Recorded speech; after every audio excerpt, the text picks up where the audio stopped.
Hello friends, welcome back to my YouTube channel medico Abhishek. तो guys, सब कुछ अच्छा ही होगा। जो आपकी सुनवाई 11 जुलाई को होने वाली थी वो अब 18 जुलाई तक पोस्टपोन कर दी गई है। लगभग पूरे एक सप्ताह यह पोस्टपोन हुई है।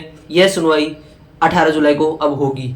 अब इस सुनवाई आगे क्यों गई है, इसका अगर कंक्लूजन बताऊं तो वो है कि जो एनटीए ने अपना एफिडेविट जो सबमिट किया था, पूरा एक 50 पेज के लगभग एफिडेविट है जो एनटीए ने सुप्रीम कोर्ट को सबमिट किया है। क्योंकि एक एफिडेविट एक चीज़ होती है जो कि एक पक्ष में रखी जाती है।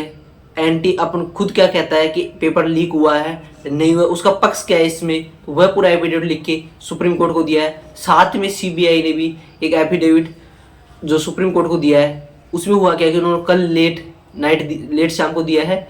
तो वह चाहते हैं कि कुछ टाइम मिले, क्योंकि वो फिर वहाँ बोलने के लिए अपना कुछ तैयारी भी करेंगे। इसलिए उन्होंने कहा है कि एनटी ने कहा था कि हमें वेडनेसडे तक टाइम चाहिए, एस जे मेहता ने कहा था।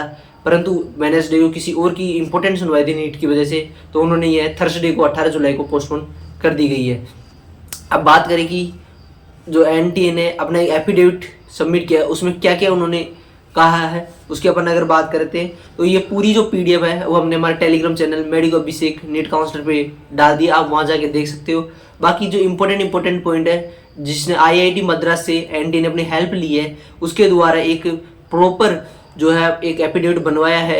उसमें से अपन जो आईआईटी मद्रास ने क्या क्या एक प्रॉपर डिस्कशन दिया है उसके बारे में अपन अगर बात करते हैं तो जैसे कि आपको स्क्रीन पे शो हो रहा होगा कि इन्होंने कहा है कि जो मार्क्स का जो डिस्ट्रीब्यूशन आया है उसमें जो बेल शेप्ड कर्व आया है, एक बेल शेप्ड कर्व आया है जो कि बताता है कि witness in any large scale examination indicating no abnormality, जो ये बताता है कि लार्ज स्केल में कोई एबनॉर्मलिटी नहीं हुआ है। बेल शेप्ड कर्व जैसा आपने इलेक्ट्रॉनिक में पढ़ा हो कि ये शो करता है कि भाई लार्ज स्केल में कोई एबनॉर्मलिटी नहीं हुई है। दूसरी अगर बात करते हैं सिटी वाइज और सेंटर वाइज जो एनालिसिस उन्होंने किया है 2 ईयर के लिए 2023 और 2024 में, to find out if there is any abnormal indication, कोई एबनॉर्मलिटी हुई है नहीं हुई है।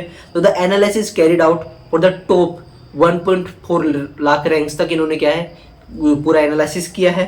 That the total number of seat across the country around 1.1 lakh, और जो सीट्स हैं एमबीबीएस की जो टोटल अराउंड सिटीज में 1.1 लाख है। और उन्होंने इन्वेस्टिगेशन जो किया है, एनालिसिस निकाला 1.4 लाख तक निकाला है, जिससे ये पूरी कैसे एक प्रॉपर एफिडेविट बनाया है वो इस एनालिसिस के हेल्प लिए उन्होंने। थर्ड बात करें, this analysis granular enough to indicate any abnormality had a large number of student gotten into high ranks top 5% due to malpractice और if student from particular exam centre और city if were benefit. उन्होंने कहा कि जो हमने ये analysis लिया है वो एक बिल्कुल सफिशिएंट एनालिसिस है।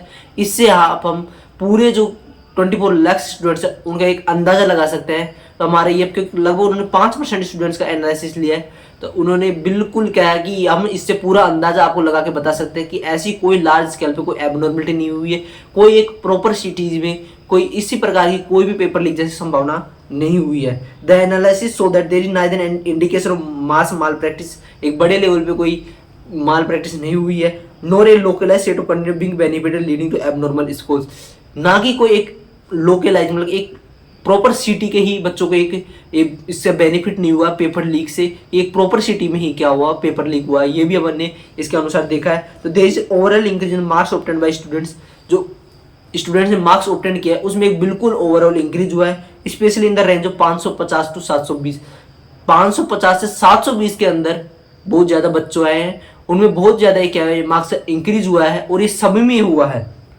This increase in across the cities and centres, यह जो इंक्रीज हुआ है ये सभी सिटीज और सेंटर्स में देखा जा सकता है, ना कि ये आप प्रॉपर बता सकते हो कि भाई इसी सिटी में ज़्यादा हुआ है या फिर दूसरे सिटी में यह कुछ नहीं हुआ है। ये पूरी सिटीज में सब जगह चेंज हुआ है।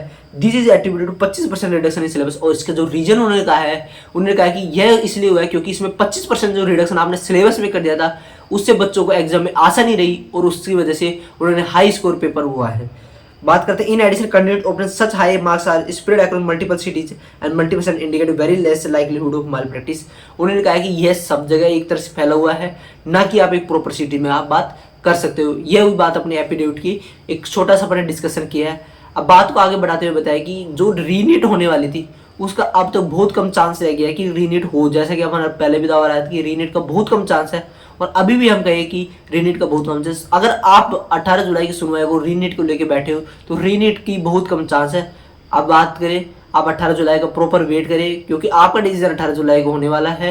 बाकी जैसे 8 जुलाई से 11 जुलाई डेट गई है, 11 जैसे 18 जुलाई को पोस्टपोन हुआ है, वैसे अपन कुछ कह भी नहीं सकते, सुप्रीम कोर्ट है, अगर चेंज कर दे तो अपन क्या कर सकते हैं। तो ये तो आगे बढ़ाते जा रहे हैं, तो इससे थोड़ा स्ट्रेस कम लो और आप अपनी तैयारी में थोड़ा थोड़ा ध्यान दो। और अगर आपका सिलेक्शन, आपको पता है कि अगर रीनीट होएगी भी नहीं होएगी कोई अभी नहीं है, अगर आपका सिलेक्शन नहीं हो रहा है तो आप प्रॉपर एक कोचिंग लेके अपनी एक तैयारी स्टार्ट करें, क्योंकि नीट 2025 होएगी, कट ऑफ का अगली बार अगले हिसाब से देखा जाएगा, कैसा पेपर आता है, क्या पेपर लीक होता है नहीं होता, किस प्रकार की सिचुएशन रहती है, उस हिसाब से अगले साल कट ऑफ देखी जाएगी। तो आप अपनी तैयारी में जुटे रहिए और पेड काउंसलिंग से जुड़ने के लिए आप हमारे इस चैनल से जुड़े रहिए। केवल यहाँ पर एक नॉमिनल फी 499 से बिल्कुल काउंसलिंग कराई जाएगी, बिल्कुल एक एक्सपर्ट टीम के द्वारा। तो आप हमारे चैनल से जुड़े रहिए, लाइक शेयर सब्सक्राइब करें। धन्यवाद जुड़ने के लिए, आपका दिन शुभ रहे।